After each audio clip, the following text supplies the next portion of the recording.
날마다 나를 살리는 큐티 이성호 목사입니다. 오늘 큐티 본문은 마가복음 6장 7절에서 16절까지입니다. 오늘도 주의 말씀으로 하루를 시작하게 하시니 감사합니다. 예수의 이름만 드러나기를 원합니다. 말씀해 주시옵소서. 듣겠습니다. 드러난 예수의 이름은 첫째로 권능을 주시는 이름입니다. 7절입니다. 12제자를 부르사 둘씩 보내시며 더러운 귀신을 제어하는 권능을 주시고 라고 합니다. 모든 촌을 두루 다니시며 가르치신 예수님께서 이제는 그 권능과 그 가르침을 제자들에게 나누어 주십니다. 그리고 둘씩 짝을 지어 복음을 전하기 위해 보내십니다. 8절과 9절입니다. 명하시되 여행을 위하여 지팡이 외에는 양식이나 배낭이나 전대의 돈이나 아무것도 가지지 말며 신만 신고 두 벌로 또 입지 말라고 하시고 라고 합니다. 제자들을 보내시면서 몇 가지를 당부하십니다. 그 당부는 평상시 여행하듯이 준비물을 다 준비해서 가는 것이 아니라 심지어 신으신 때 두 벌 옷도 가지지 말라고 하십니다. 그러면 왜 예수님께서 이렇게 단순하게 준비해서 가라고 명하신 것입니까? 그 이유는 이 전도 여행은 주도권이 제자들에게 있는 것이 아니라 하나님을 신뢰하는 믿음에 있음을 말합니다. 또 반드시 하나님께서 전도자들을 위해 공급하실 것이라는 믿음을 갖기 원하셨습니다. 그리고 마태복음 10장 10절에서는 일꾼이 자기의 먹을 것 받는 것이 마땅하다고 말씀해 주셨습니다. 10절과 11절에서는 어느 집에든지 들어가면 떠나기까지 그곳에 머물라고 하십니다. 만약에 그들이 너희를 영접하지 아니하면 떠날 때에 발 아래에 먼지를 떨어버려 그것으로 증거를 삼으라고 하십니다. 전도자들이 해야 할 사명은 전하는 것까지입니다. 열매는 전도자의 것이 아닙니다. 그럼에도 불구하고 영접하지 않는 자들이 받을 심판과 책임은 그들이 예수 이름을 거절한 자신들의 몫입니다.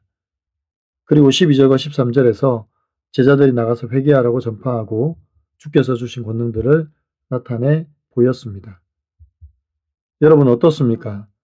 나는 전도할 때 예수님을 의지합니까? 아니면 내가 가진 재능이나 물질을 의지합니까? 복음을 전하다가 거절당할 때 나는 쉽게 낙심하는 편입니까? 하나님의 주권을 인정하고 다시 용기를 냅니까? 드러난 예수의 이름은 둘째로 세상을 깨우는 이름입니다. 14절입니다. 이 예수의 이름이 드러난지라 헤롯 왕이 듣고 이르되 이는 세례 요한이 죽은 자 가운데서 살아났도다. 그러므로 이런 능력이 그 속에서 일어나느니라 라고 합니다.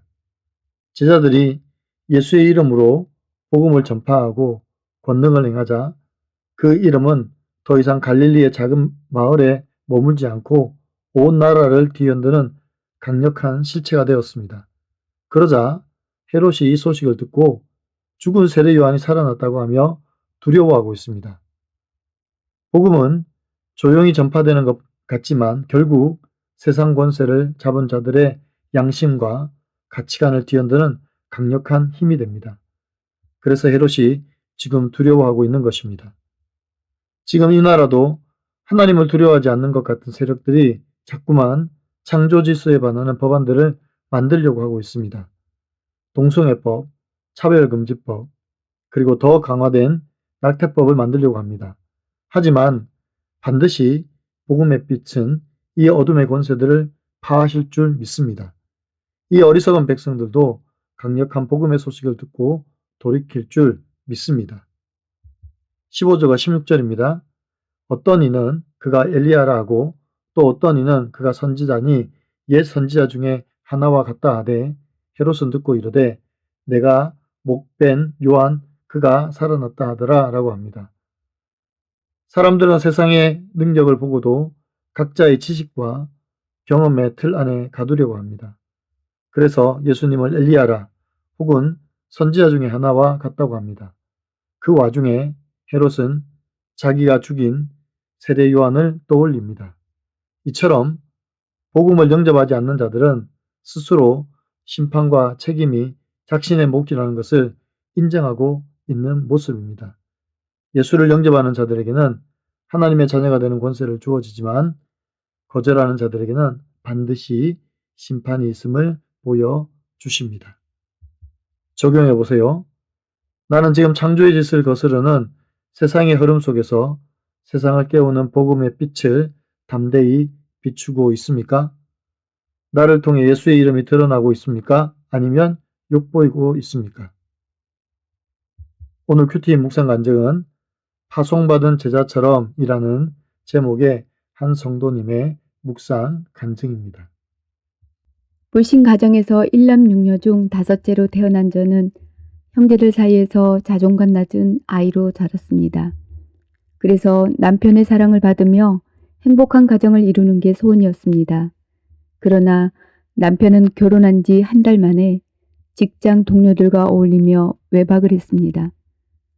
저는 남편의 이탈을 막고자 집에서 같이 고스톱을 쳐주었는데 그러면 남편은 한동안 일찍 귀가했습니다. 하지만 남편이 제 기준에 맞지 않을 때마다 악독한 말과 행동으로 남편을 괴롭혔습니다. 그러다 교회 공동체에 속해 말씀을 묵상하고 양육 훈련을 받으면서 가정의 질서에 순종하지 않은 제가 바로 더러운 귀신임을 깨달았습니다.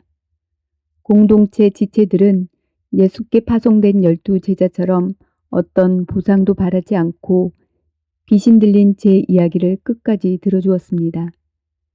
그리고 제가 말씀을 깨닫도록 자신들의 삶을 나누며 회개와 천국 복음을 전해주었습니다. 그 덕분에 저는 제 교만을 보고 회개할 수 있었습니다. 그러던 중 남편의 외도가 드러났습니다. 저는 이 고난이 귀신 들린 자로 살아온 제 삶의 결론이며 저를 구원하려고 주께서 허락하신 사건임을 깨달았습니다. 그리고 공동체의 권면에 힘입어 이혼하지 않고 가정을 지키기로 결단했습니다. 그러자 주님은 남편도 공동체에 속하도록 인도해 주셨습니다. 하지만 제 말을 잘 듣던 딸들은 종교는 강요하는 게 아니라며 예배 자리에 나오지 않고 있습니다. 또 친정 어머니도 절에 다니며 복음을 거부하고 계십니다. 그럼에도 저는 내가 목벤 요한 그가 살아났다고 하며 두려워하는 헤롯처럼 거절에 대한 두려움으로 예수의 이름을 드러내길 주저하고 있습니다.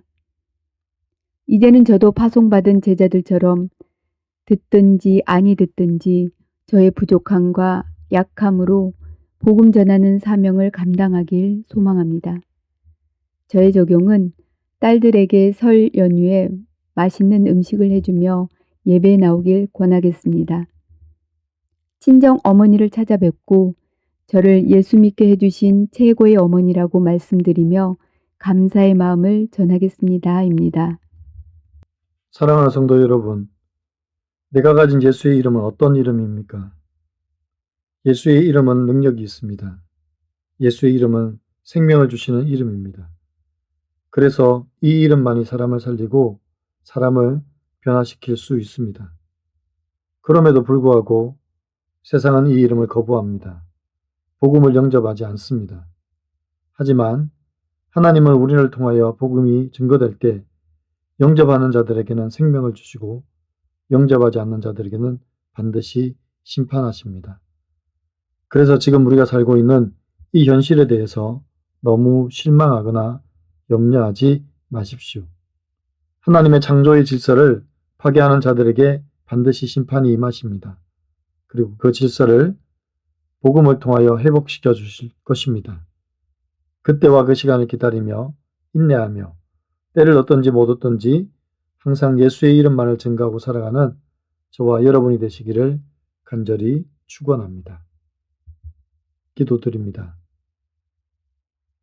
살아계신 하나님, 우리에게 세상 그 무엇과도 바꿀 수 없는 예수의 이름을 권세로 주시니 감사합니다.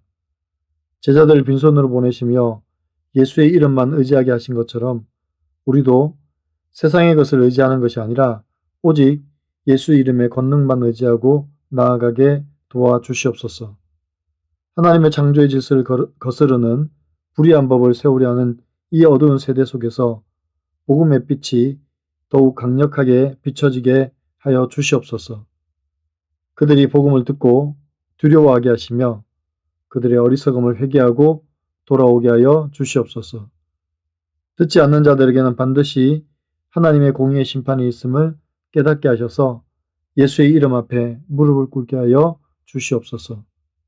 주님, 저희는 때를 얻든지 못 얻든지 항상 예수의 이름만을 증거하는 삶을 살게 하셔서 예수의 이름으로 가정을 살리고 이웃을 살려내며 세상이 변화되는 것을 보게 하여 주시옵소서. 우리 주 예수 그리스도의 이름으로 간절히 기도하옵나이다. 아멘.